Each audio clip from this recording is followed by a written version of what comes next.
Go for Leadership, the podcast with Daniel and Gert. Hello and welcome to today's episode of the Go for Leadership podcast. With me is Matthias Reuter. Hello and welcome. Hi Daniel, nice being here. Go for Leadership interviews. Matthias, like always, we ask our guests to introduce themselves within 30 seconds. So time is ticking. So Daniel, to introduce myself, I'm really passionate about people development, and starting my career in business management, actually in sales service, and then moving into various HR roles in people development. All the time, it really fascinated me to see people growing when they see also opportunity to flourish, and if they see their impact on overall purpose or North Star. That really fascinated me, and that's why I'm in the field of leadership development and people development. Awesome, I like that. So if you are in the field of leadership development, I think one important aspect is to define what is, let's say, the objective or the long set goals for the people that you are working with. So how would you define leadership, or what does leadership in particular mean to you? We are being in the field now for a while, and also shaping how we would like to also think about leadership. I think we really need to take a fundamentally different perspective on the topic. If you take into consideration how our whole environment is developing, how digitalization and also technology is driving all the industries, and you can see this across the different markets, holds true probably also on a global level. Then this also changes the perspective on leadership. And I think few years ago, there was maybe still the thinking that you could have the perfect leader clone, the general manager that can do it all, independently of, the industry maybe even. But we clearly see, and there is no evidence that there is a specific leadership style that is really the key to sustainable success. So it's much more about, from my perspective, about the team, about the diversity of the team, and about the awareness of a specific leader about his or her own strengths and weaknesses, and how to work together with a team on a common North Star, on a common purpose, what is really needed. So that's for me in essence what's it about when it comes to leadership.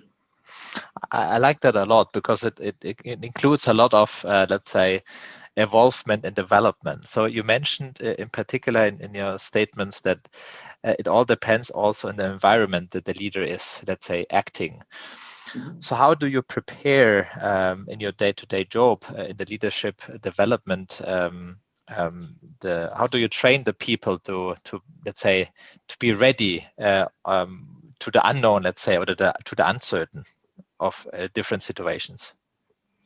Yeah, so for us, it's really different elements that we need to encounter to give the leaders the opportunity to reflect on their situation, which is actually mainly based on four pillars. It all starts with yourself. It's really the individual, the self-reflection of the leader. I think if you don't know yourself, if you can't lead yourself, it's also difficult to lead others. So therefore, being aware of own strengths and weaknesses, and then also to be able to openly communicate that together with your team, and to make meaning out of that in terms of where do we want to go with our business, what are our core beliefs as a team, what do we encounter as the necessities and also the things that are really making a fundamental difference in the market, but maybe even for society. So what holds us together? And then, of course, also based on that fundament, then leading your business. And even furthermore, we more and more look is also at the entire ecosystem. So we are interacting not in linear, let me say, transactions, but more and more in networks and ecosystems collaborating with multiple partners outside, inside of the company. And so therefore, let me say, a different set of capabilities is required, but it all starts with yourself. So this is how we train our colleagues, or how we accompany them on their journey, I would say. Mm-hmm. So if you need to fill up a management position or a leadership position, so how would you categorize, let's say, the requirements for that specific role? Because I think, like you mentioned, there are certain, let's say, traits, skills, let's say also soft skills that somebody has, and you have developed them. So how do you choose the right one for a certain role or for a specific role? So that's a very important fundamental question, and I think it's really about, first and foremost, reflecting on the specific situation. So what is really required in the job to be done? So that's the one thing. And on the other hand, of course, we also have all more or less common sense. What are, the leadership traits, or what are maybe also the red lines that should not be crossed by a leader? But then it's very much also about the specific situation, the context, and also looking in a broader sense at the entire team. So what's really happening there? What is required in terms of what's the job to be done? What's the specific situation? And then look for the best also job person or job environment person fit. That's actually for us how we also discuss it. Because I think, of course, coming back to the idea of growth mindset, which is a main, let me say, a fundamental belief of ours. Everybody has the potential to grow further and to develop further.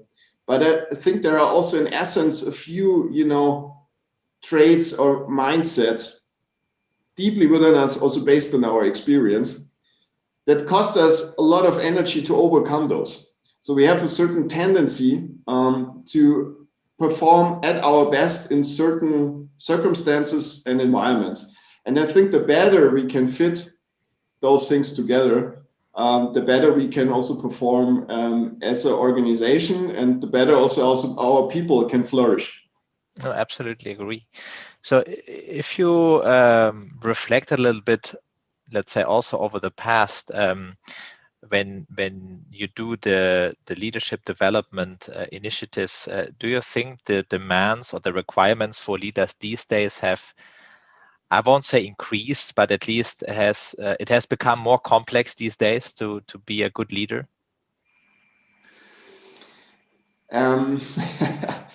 Yeah, you can put it like this. Of course, let me say, the complexity is continuously increasing because, as I mentioned already before, we are working in much more interfacet environments. So we have multiple interrelations. We don't have that linear customer supplier relationship. We are all working in, as we call it, kind of ecosystems, because no company has all the resources and the capabilities to do it all on their own. So you need to figure out what is my core transaction, where are we delivering outstanding customer value, what is really making the difference, and then seeking also for the best of best partners around us and also talent around us, globally distributed.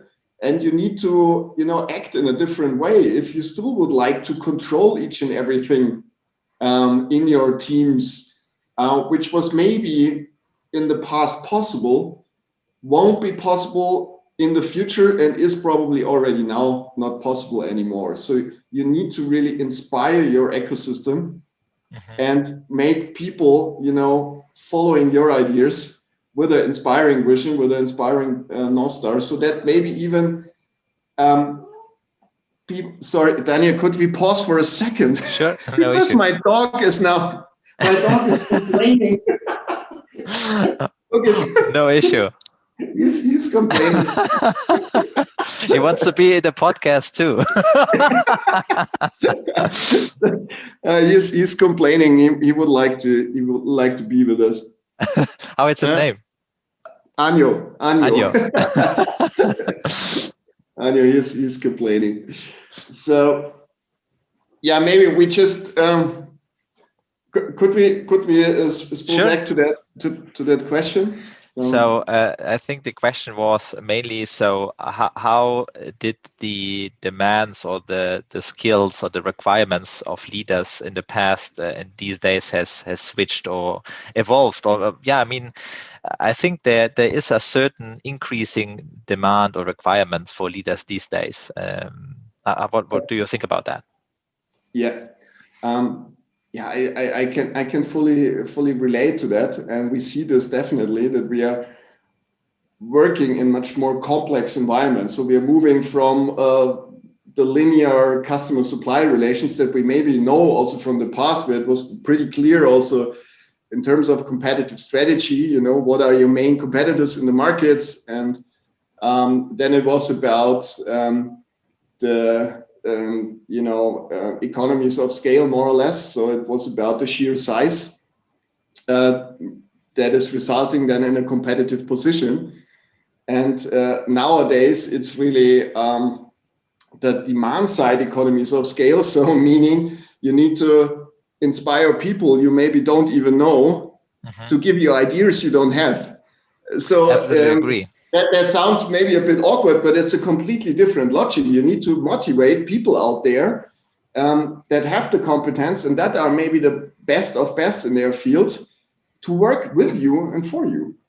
And the focus is shifting much more to the outside of the firm than it was in the past, maybe on the inside, where you could control what your team is doing. And this holds true for many industries. So this is a fundamental shift that is taking place, and therefore this is also resulting in complete new requirements for our leaders. So they really need to open up. They need to shift gears also towards more outside of the firm, building their networks, inspiring others with a compelling vision, being able also to bring across this kind of story. And this comes, let me say, with a different perspective also on what really counts in leadership. And I like that a lot, because I think in particular these days with more and more co-opetition modelings between, let's say, the company that you're working for, as well as, like you said, the ecosystem. So where you are in the one hand, or with maybe in one situation as a competitor on the field, and sometimes really as a cooperation or as a cooperation on the field, it requires a lot of, let's say, social, emotional intelligence, like we say. So can you maybe describe a little bit how you support your leaders or your upcoming leaders in their trail of getting, let's say, this emotional intelligence and getting the soft skills required for such environments? Absolutely, Daniel. So as you say, I think really emotional intelligence is becoming one of the most important attributes for success in business. And this holds true for our leaders or for leaders, but talking about, also ecosystems, I think this holds true inside and outside of the company.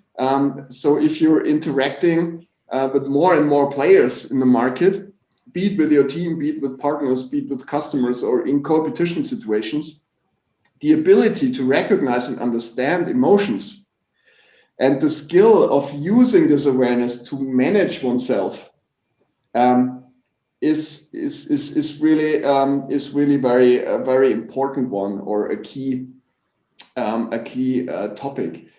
And so therefore, I think the good news is that you can train that, it's a skill, but of course it requires also the openness to really put yourself into the shoes of someone else, to really, change the frame of reference, to listen first and really try to understand, and moving from reacting to responding. I think this is also coming back to, there is not the one superhero or the perfect I know it all leader. It's really about also being more responding than just simply reacting and feeling the pressure that you need to have all the answers. And I think this is a fundamental essence also for building lasting relationships, being with your team or being with partners or customers out in the field. Therefore, we are also having a certain focus on this and trying to support our leaders in building these capabilities. I think that's a very good point. So I was listening to Mark Hurt. Mark Hurt mentioned that he believes it's very important for leaders to, let's say, try different positions, being in different fields, being in different, let's say, also parts of the organization. The more broader your experiences are, the better you are in your own decision-making process, because there might be not the possibility that that once you are on the seat, on the hot chair, so to say, to ask many questions about feedback. So would you agree, and would you say that the more broader the experiences of leaders are, the better they can perform in their gig?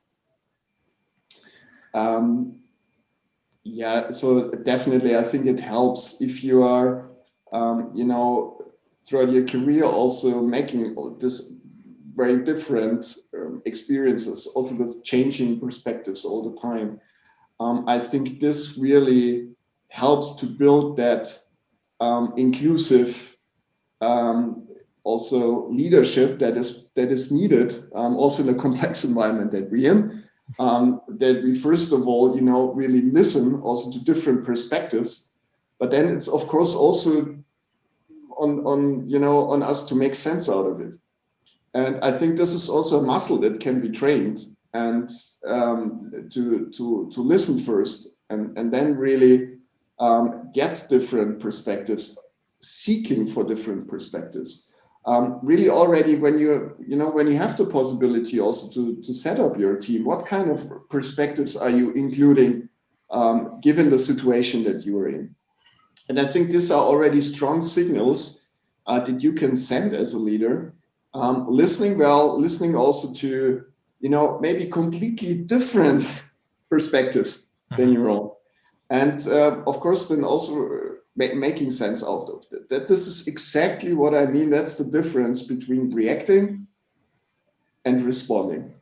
So having a constructive discussion about it, and really then seriously listening, really listening, and having a constructive dialogue, then also about finding potential solutions and reflecting about different options. And there are famous examples out there,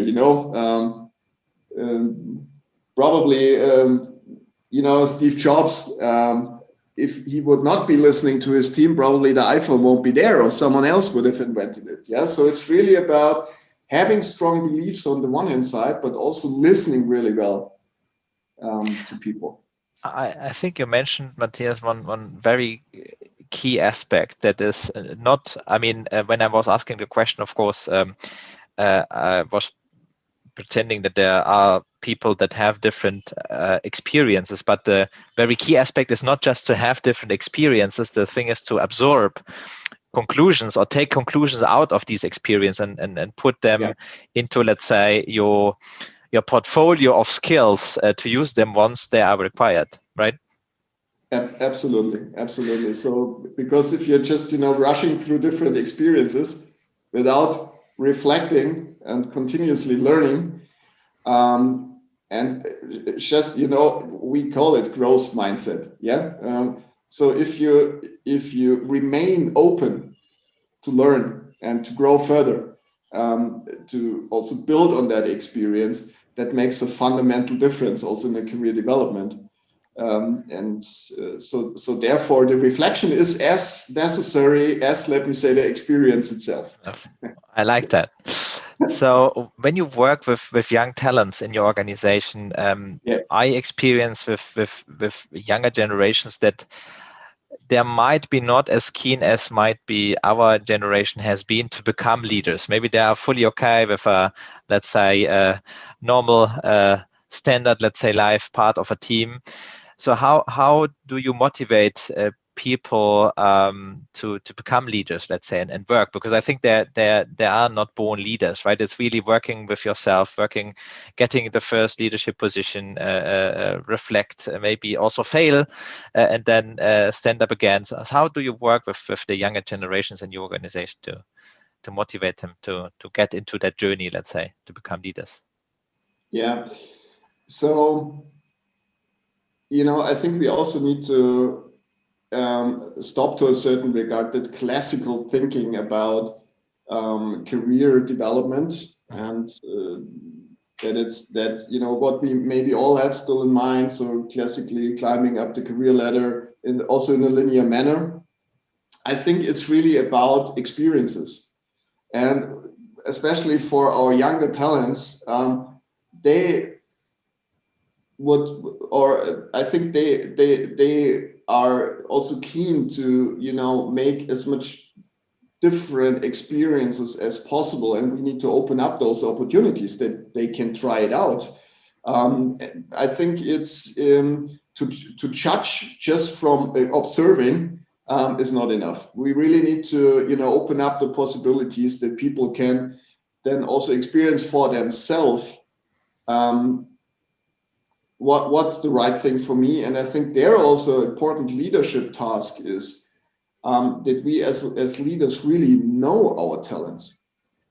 So we really need to work with them and to get to know them better, so that we really know, okay, what is the right person job fit? What could be the environment where they really can come to their or work at their best, at the full potential. So this is also a leadership task on the one hand side. On the other hand side, it also requests, of course, a growth mindset, the willingness to learn, to reflect what is it really. And this is a muscle that can be trained, but it takes continuous dialogue. So that's also why we, for example, stopped, this really yearly performance dialogues, because it's not something that's happening once a year. It's a continuous dialogue.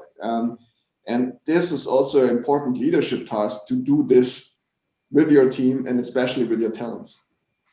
I like that. I mean, all the philosophy, let's say, of OKRs and getting away, let's say, from the standardized, let's say, performance review, I think is definitively something that also brings in more of the thinking to the individual. What is my contribution to the larger organization, being now in a leadership position, or being as a team member or whomever? So what is my contribution to the overall organization? Mm-hmm. And what is my impact that I leave, let's say, within the organization? Mm-hmm. So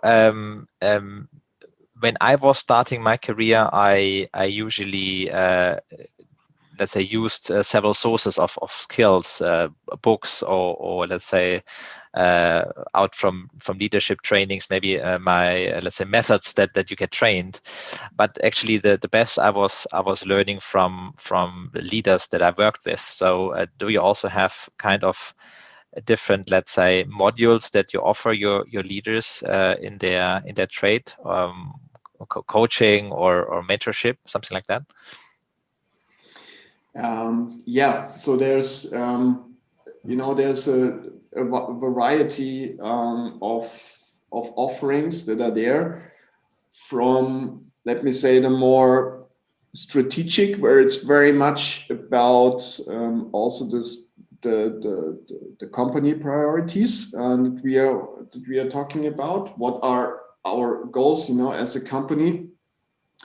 And then on the other hand side, we have a full, range, a full suite of possibilities for self-guided learning, where it's very much also about leveraging technology. There is a learning platform where you can do self-assessments and then create your individual learning journey. But there is also, for example, coaching possibilities and a very active also peer coaching network. So also self-organized activities that we see that just happening in the organization and also established is very powerful. And we try to support as best as possible. But then we also have, for example, what we are doing, so-called also pipeline programs where we are preparing our future top managers from the outside, but of course also the internal candidates, and work more intensively also with them and open up the possibilities. So goes for the full range also towards mentoring or shadowing. So also other, I would say, very powerful instruments to broaden the horizon and to make those positive experiences that will help you to grow. I like that because I think also that, let's say, the classical training in particular in the leadership trait is not, let's say, always useful. Let's say it this way. I think you need to learn a lot by getting, of course, the man aside, the wingman, to get the tips and tricks during the doing, actually. Exactly. So it's it's the right combination. I think that really then makes the development, or really also if you say would like to change or develop certain behaviors, traits, then it's the combination of those things. Yeah. So Matthias, you also started once your career. When you think back to maybe the little Matthias, what would be the tips and tricks that you would have expected to be told at that younger age?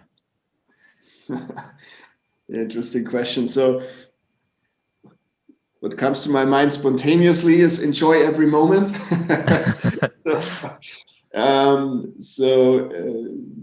Sometimes, for example, if you really fail in a certain topic or whatever, then maybe it feels bad when it's happening. But looking back, also through your career, probably if you handle it the right way, those are the moments where you learn most. Yeah, absolutely. So actually, to build that resilience, also to enjoy in both directions, and to really think about, okay, what's in for me in that situation, what can be learned and what can I take away. So that's, I think, a general mindset, and I think I managed to do this quite well. And the other thing is really don't be shy to seek out for help, expand your network, do that from the very beginning, reach out also outside the company, inside the company, talk to people and build the relationships and build your network. So this is, I think, also a very important one, because especially, let me say, also larger organizations, but this holds true also for smaller mid-sized organizations. It's really also about knowing people and listening well and getting maybe also ideas and impulses that comes along with the dialogue that you lead, and this is decisive, I think. I like that. In particular, the topic of failure you also mentioned. I mean, we are humans, right? It's normal that we fail. Important is not to fail, but important is what we take out of it and learn and adapt then for the future.